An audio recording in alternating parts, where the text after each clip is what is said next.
In order to replace the blower motor, you can see we're underneath the passenger side of the dash here. We've got the blower motor resistor in the back here that's going to be replaced at the same time as the blower motor. But you can see we've got basically one electrical connection. So I'll use a pick here to release the lock for it and get it unplugged. And then we've got just 3 bolt or screws holding it in place. So I'm going to take my 1/4-inch ratchet with a 5.5 millimeter socket and remove the 3 screws holding it in place.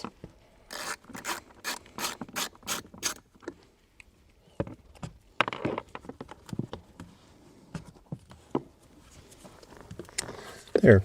Now with the 3rd screw removed, we can lower the unit out of the housing and set it off to the side. Now we're going to do some inspection while we're in here. Make sure that there's not a mouse nest or any other debris inside of there. Make sure everything looks relatively clean because we don't want to be killing our new blower motor. So now that we've inspected it, verified everything looks relatively clean inside of there, we will take our new blower motor.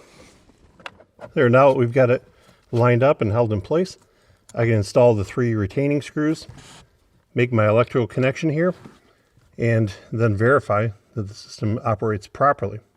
All right, now that we've got our connection made, we've got all the screws in place, we've replaced the blower motor resistor, verified that everything's nice and clean inside of there. Let's go ahead and test this thing out, see how it works. So I'm going to power up the vehicle, turn the system on.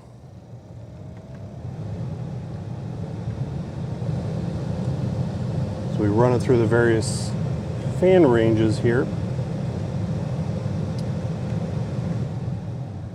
We can hear the fan accelerate and decelerate throughout the various ranges here, and certainly feel good airflow coming out of the vents. Well, there. Now hopefully you understand what it takes to replace these components in a 2006 Ford Fusion with automatic temperature control.